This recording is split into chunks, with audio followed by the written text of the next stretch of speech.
But you got to be careful out there looking for a mate or a girlfriend or a boyfriend, husband or wife. And especially, you got to be careful if you're just looking for looks and sex. The Bible says, through women's beauty, many perish for lust, for it burns like fire. And vice versa, of course. You know, women too, they have the same attitude at times. Yeah, they do. They're not as innocent as many years ago. You know, both have this opportunity and a lot take advantage of just looking for looks and the sex that evidently is becoming a little bit easier and easier to attain with each passing generation.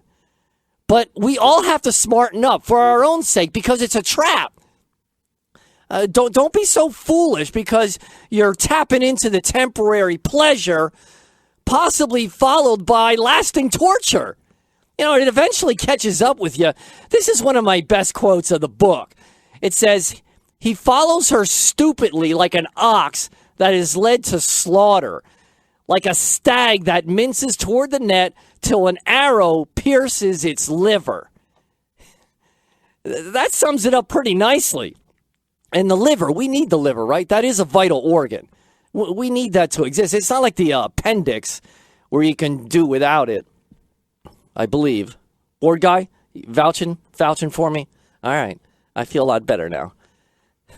I wonder why they didn't say pierces the heart instead of piercing the liver. I think it's a slower death if it pierces the liver. But you get the idea. And you look for looks, and that's all you care about in sex and that kind of thing. Looks fades away anyway. Everybody knows that, right? It eventually fades away. And then what are you left with? Well, you're left with an old guy like me with gray hair or an old woman, either way. But that's what you're left with, where your body deteriorates. Like my butt, for instance. Bored guy, I can talk about my butt, can't I? All right. Like my butt. Years ago, it was 2 cupcakes in a package. That's what it looked like. Very taut. But nowadays, it's a ping pong table. A straight board up and down. It's pretty disgusting. I don't like looking at it. I know that. The book says, charm is deceptive and beauty fleeting. But sometimes I see a woman, as I said, in their 40s, 50s, and 60s, and they're what are they trying to do? They're trying to look like they're 18 again. And that's pretty sad. You know, a woman, a girl growing up, got attention all her life, wherever she went. And now, she doesn't get anything. None. And young lady or older woman at this point in your life, you got to let that go. You still can be attractive with dignity and class. All right? Don't look to be 18 or 24 anymore. Let it go. It's embarrassing sometimes, the extent you women go to. You know, the dressing and the makeup. Stop it. As I said, with dignity and class, you can look great.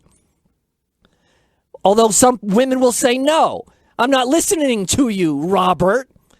And this is Don't Bring Up God, by the way, 8 to 9 on WAB every Sunday morning. Some women will say, no, I'm not listening to you. Forget about dignity and class. I still want to turn everybody's head when I walk into a room like I used to.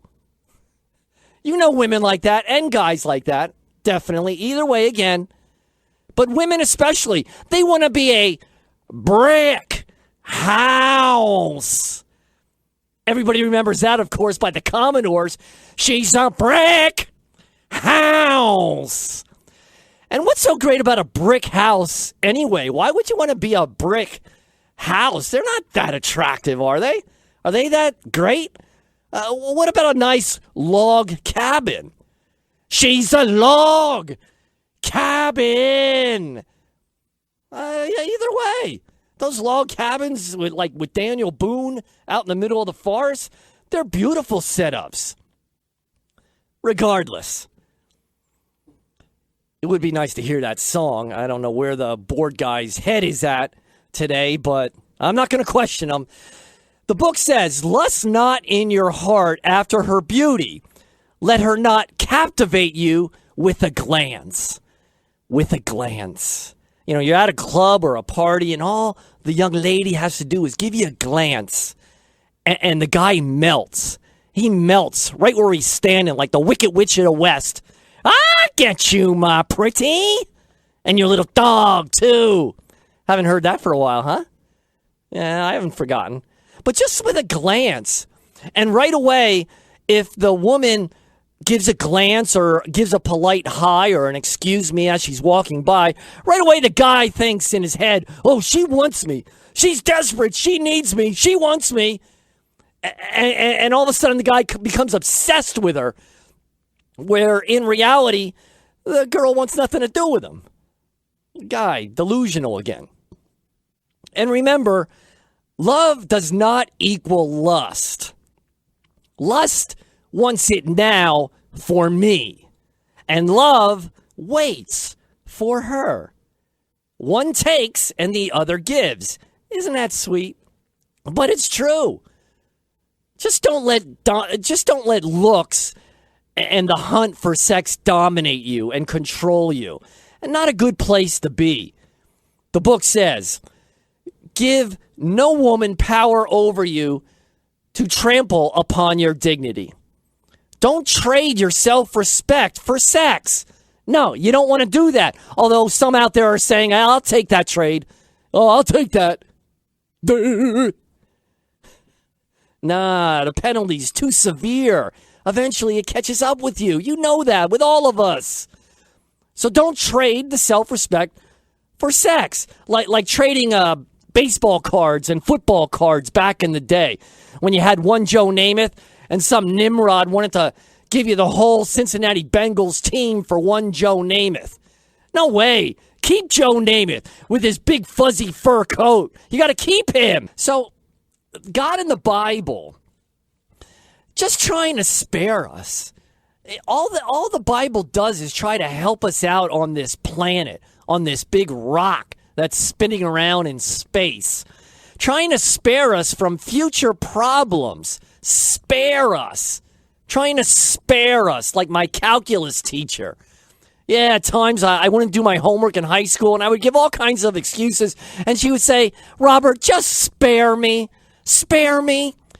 As she then proceeds to give me an F. A big, thick, fat, red F. Boy, that's devastating. In red, she has a big flare, and that makes a difference. It almost looks terrifying, that big, red, fat F. It's like dripping in blood. Does she have to have that red, scary thing? A little black or blue pen would have sufficed. So when you're younger especially, and if you're in the dating scene, and evidently people in their 40s, 50s, and 60s, and 70s, I guess, are still in this dating scene from time to time. And that's allowed. That's not a big deal. But when you're in it, just don't let your ego, vanity, and pride get in the way. Don't let those three things cloud your judgment. Ego, vanity, and pride, that sometimes clouds your judgment more than alcohol. Yeah, it does. Our arrogance creates a brick wall. A brick wall. Like that beautiful Brick House song that I haven't heard yet. Boy, that disturbs me a little bit. I'll have to talk to somebody after the show. But anyway, so don't let your arrogance create that brick wall between you and God. And whatever you do, don't hold God to human standards. God is so far above us, it's not even funny. The book says, as high as the heavens are above the earth, so high are my ways above your ways, and my thoughts above your thoughts. That's just like a human and a fly, how we're so far above a common house fly. I was going to say, possibly not Walt, but that's on the cruel side. Walt's way above a fly. Maybe not way above, but in general, humans are above flies. And you look to a fly who's sitting on your shed door, and you give him a pair of sneakers and a badminton racket, and you say to the fly, okay, let's play, and he's just going to look at you like you're nuts. It's impossible for the fly to play badminton with you. That's my point. It's not going to happen. So don't put God on our standard, on our level. God doesn't answer to us. We answer to God. Just like Job, the book of Job, when he was questioning God, all kinds of things. And God basically said, who do you think you are? That's what my dad used to tell me.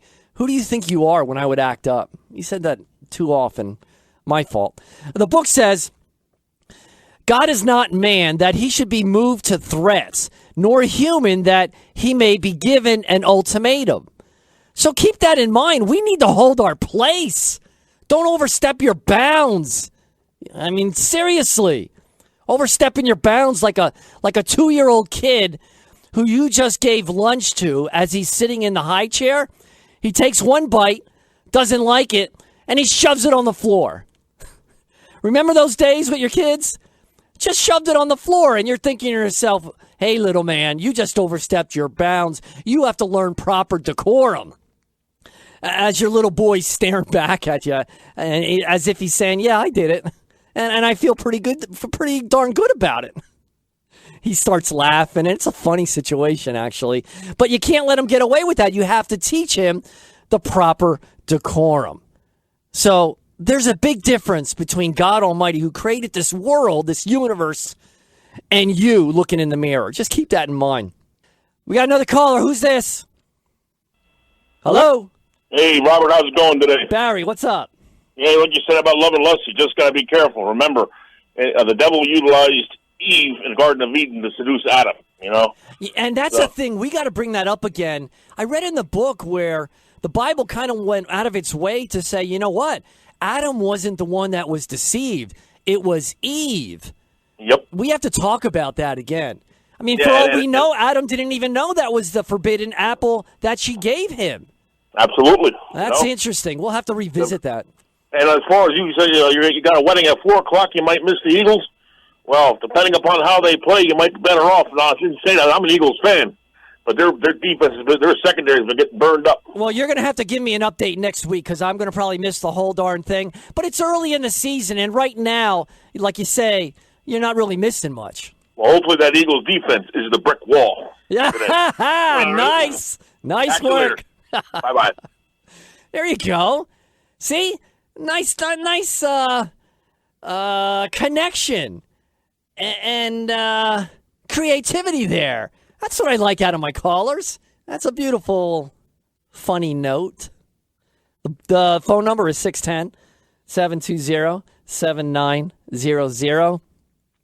So it's a good idea, I think, for all of us to continue and learn about God, believe about what's said from his book, from his autobiography, Jesus' autobiography, essentially. But remember, you got to be humble.